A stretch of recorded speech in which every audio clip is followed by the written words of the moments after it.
Hello, everyone. It's time for Vanished Chicagoland Stories, the podcast. I'm your host, Pete Costanas. This is episode 290, season 12.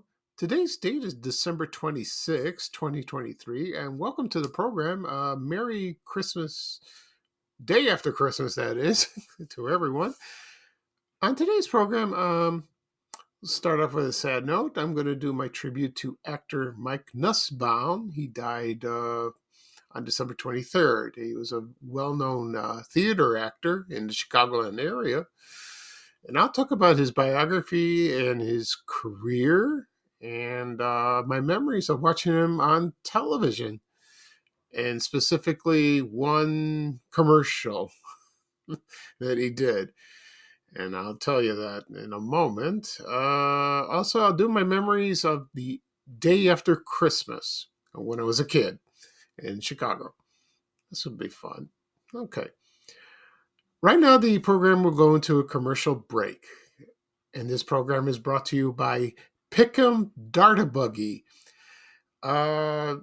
This is a very unusual commercial. I think a lot of people who grew up in the 70s would remember this product and the commercial as well. And I will explain when it's over. Okay? So sit back and relax, and I'll be right back with the program, folks. Thank you. Introducing Buggy from Pium, the unbelievable, indestructible mini motor car. Moves so fast, even our camera can't follow it. Virtually indestructible. Impossible to overwind. Will run on carpet, cement, tile, wood, any surface. When you hear that clicking sound, click, click, then it's wound. Buggy, fastest car on the track. It goes like crazy. Buggy. Ready to run. Quick, easy, and simple. Great fun for the whole family. No keys, no batteries, no electric power. Race like crazy.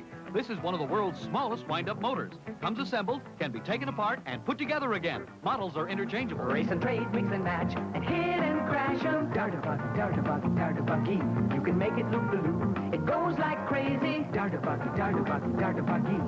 Tracks are easy to assemble. Hundreds of speedway variations. Build your own Darta City. Darta Buggy from Pium, $4.99. Comes completely assembled. Darta Buggy is also available in sets. At all Cunningham, Woolworth, and McCrory, the exciting racing toy ask for Darta Buggy Raceway sets. Okay, everyone, I am back. I hope you enjoyed the commercial for Pium Darta Buggy. Let me explain about this. Pium is spelled P-I-C-A-M, and that stands for Products International Company Advertising / Marketing. And they were a company based in Canoga Park, California, and they made some games. One famous game they created was Husker Du, if you remember that. And I'll play a commercial on that someday. You know, I never had the game, but I remember that. And it sounds like a rock group. I know there was a musical group called Husker Du. I don't know if they got that from the game. And they also did some other commercial. Is something with snow, with skiing or skating, something like that. I forgot the name of it on the top of my head. But anyway, when I saw this commercial for Darta Buggy, I remember this. They played this all the time. Darta Buggy, Darta Buggy, Darta Buggy, like they played this commercial during late night TV, during the late night on Channel 32, WFLD TV in Chicago, where they had great reruns, like, for example, Night Gallery, The Best of Groucho, Dark Shadows, and I forgot what else. The Honeymooners. Yeah. So this was around the time I was about 13, 12 or 13, or first year of high school. And and I remember this commercial. They had the little cars. They looked like little Hot Wheels, and they had that jingle, and that slogan, and it looked kind of cool like that. And I haven't forgotten about it. I really have, and I'm glad I found the commercial and they played it. And I don't know when the company started. I don't know when it folded. I tried to do research on the internet. Nothing. Very little. I couldn't find anything. So this Darta Buggy, maybe it was on the market for a while, maybe a year or so, and I haven't checked eBay if there's some available, for to sell. We'll see. Maybe I'll check out later. But I just remember the commercial, and it was like a very beautiful time in my youth watching that. That's kind of cool. Yeah, it's kind of like Hot Wheels, sort of. Okay, so at the beginning of the program, I mentioned I'm going to do a tribute to actor Mike Nussbaum. He just passed away a few days ago, and my memories of the day after Christmas when I was a kid in Chicago. Before I get started, I want to talk a little bit what's happened on Christmas. I had a very nice Christmas. Got some nice gifts.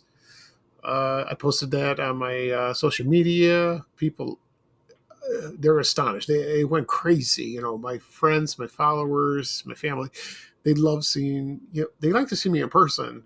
I don't like taking selfies that much. I don't look very photogenic. But they were so happy to see me being happy, and especially this time of year, and it's great. And then yesterday, my mom made a wonderful dinner. And she made the pastizza for lunch. The Greek lasagna. It was delicious. Oh, it's the best. A lot of work. I helped her out a bit. And then for dinner, we had like lamb chops, a salad, and some homemade Greek bread. And that was it. And for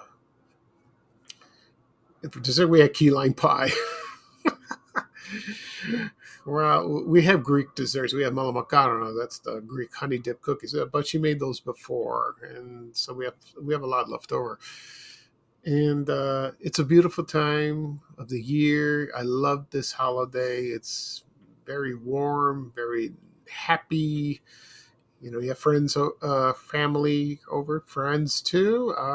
But I don't have much family here. So, and then tradition for Christmas is like Christmas Eve. You watch It's a Wonderful Life. You know what I did? I did something different this year. I watched Home Alone again, and then I watched It's a Wonderful Life. I recorded on my YouTube library, so I watched two movies like that. I didn't watch any Christmas movies yesterday. I was busy, so I talked to my brother in California. He didn't come, so that was out, and I missed some of the Christmas movies, but I did see Christmas in Connecticut a few days ago, so thank God for that. But then you have the day after Christmas. The Christmas music is gone, which is sad. I hate that. I love this music. I think it's okay to play it till New Year's Day. I might do that. I mean, so what? It's going to be me listening.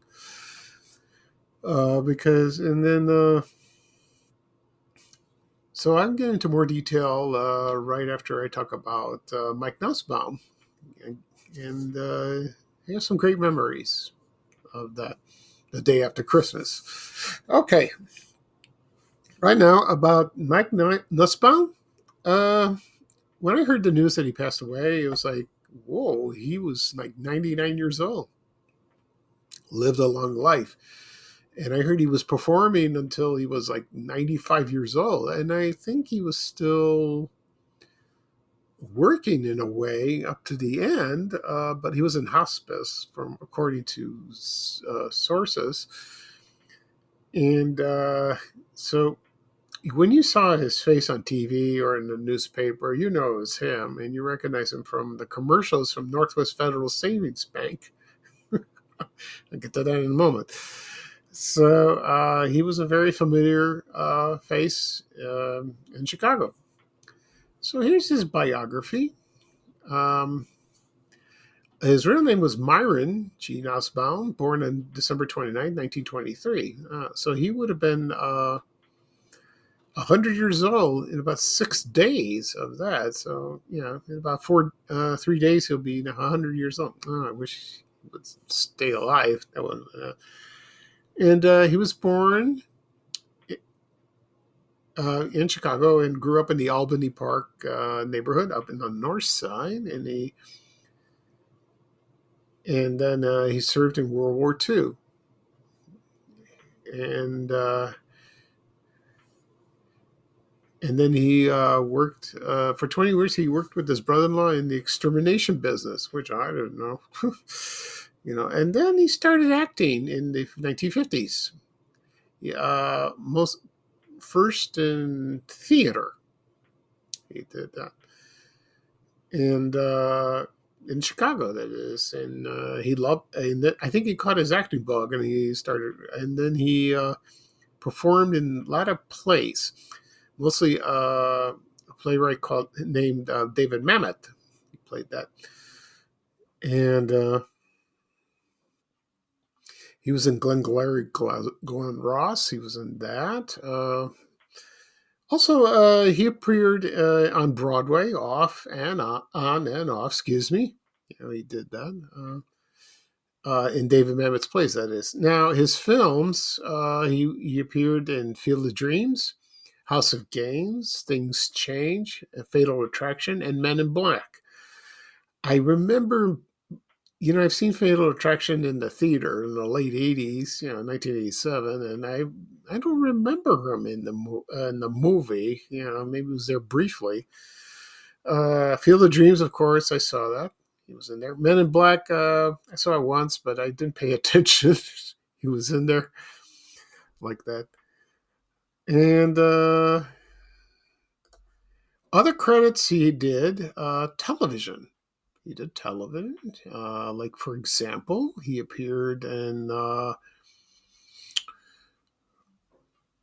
Spencer for Hire. He appeared on 227, L.A. Law. Let's see what else. He was on Frasier.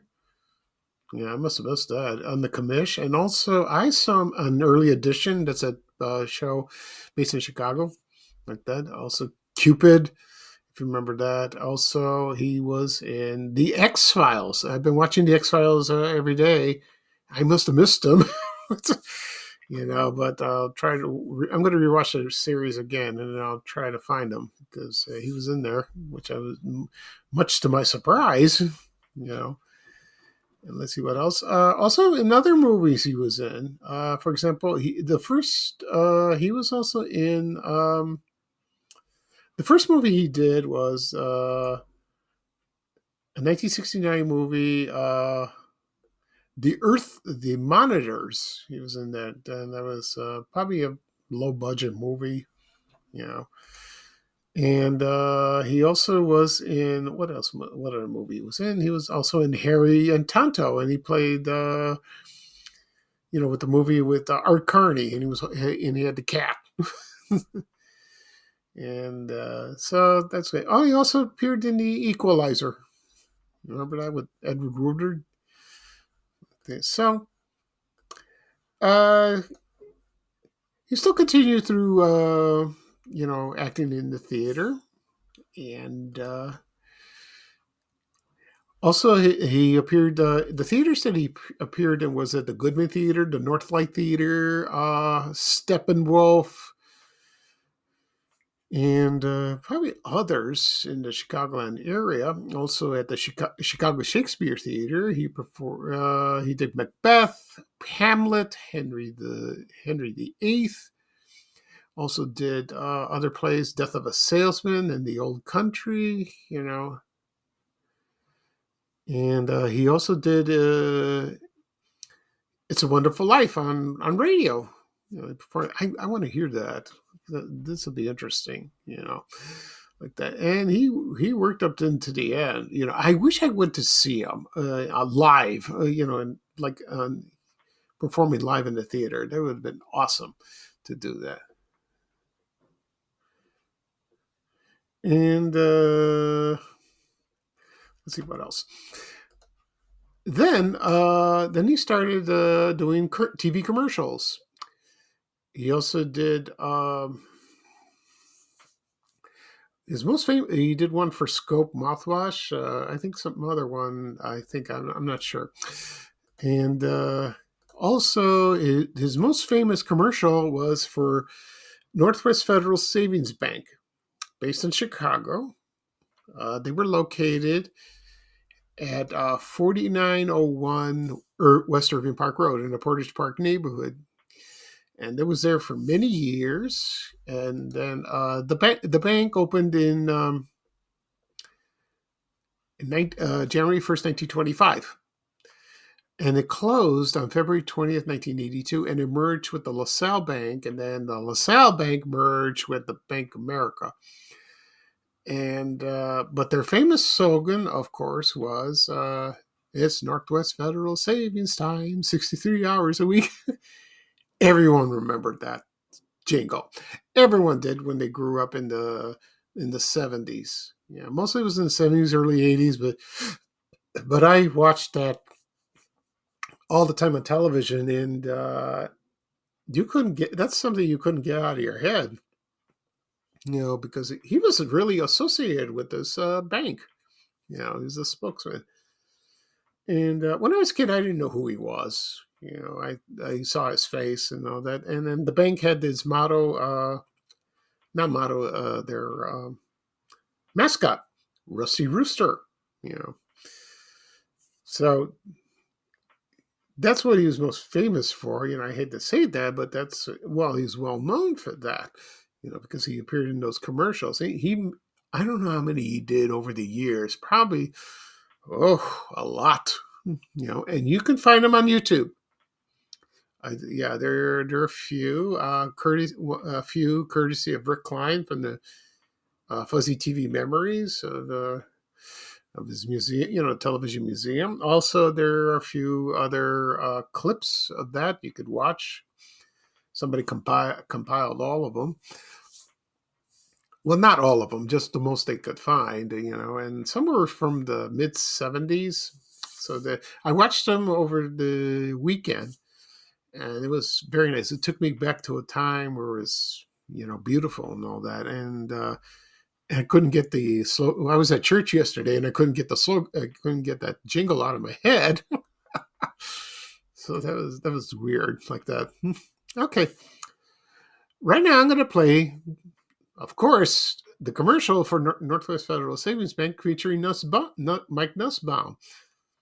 And you will hear his voice. You would recognize it immediately. It's him. And the commercials that he did. Okay. So sit back and relax. And here is Mike Nussbaum and the commercial for Northwest Federal Savings Bank.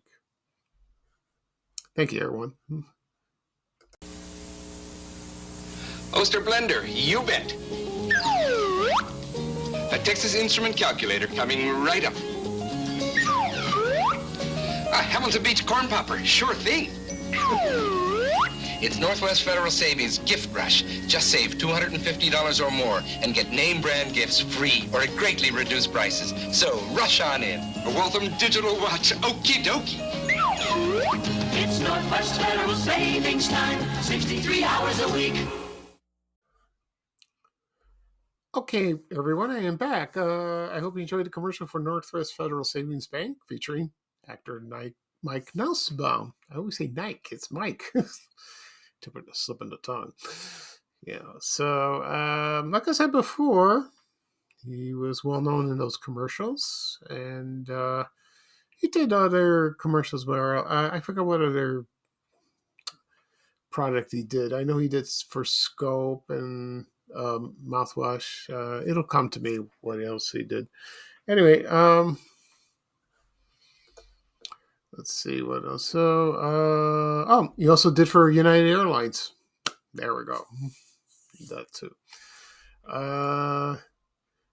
So it's I didn't know he was still alive all this time. It's amazing. He lived an amazing life, and according to the Sun Times, the Chicago Sun Times, it is.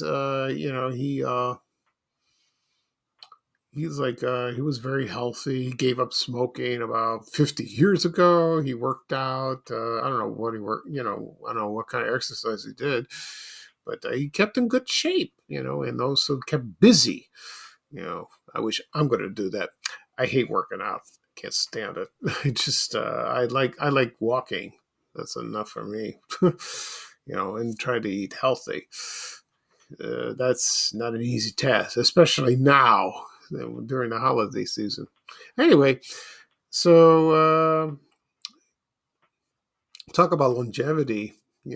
For his career, and a lot of people who worked with him, they loved working with him, and he was a legend. He really was, and he was interviewed on the news sometimes. They asked him about, what plays he was doing, what he was up to, and all that. And when the movie, when he was in when he started in the movies, a lot of people, I don't think they would recognize him, but I think in Chicago they did. Especially me, I would see on the movie screen, oh, there he is, like that. On television, the same thing. So that's great. So he didn't do much movies or television, mostly stage work. So yeah, that was his calling, to entertain everyone that went to see him. Yeah, that's so sad. So my deepest condolences to his family. Yeah, and his work will live on forever. Okay. Right now, I'm going to talk about the day after Christmas. My memories of that when I was a kid. It's still the same as today, but this is what I remember when I was a child. When you get toys on Christmas, this never happened to me because I always kept the toys that my mom bought me. Like when we lived in South Shore neighborhood, we used to get those Fisher Price toys. And then when we moved to Roseland in the early 70s, still got Fisher Price, but we got other games and we got toy trucks, Tonka toys. But I remember after Christmas or even after that, during the Christmas, the week between Christmas and New Year's, we go to the stores. My mom would take me there. The stores were very busy, especially December 26th.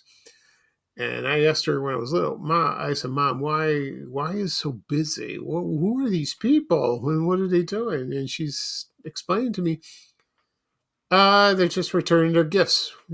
They don't like what they buy things for their families, and sometimes they don't fit, they don't like them, or it's the wrong, it's not what they wanted, and that's typical and traditional for them to do that.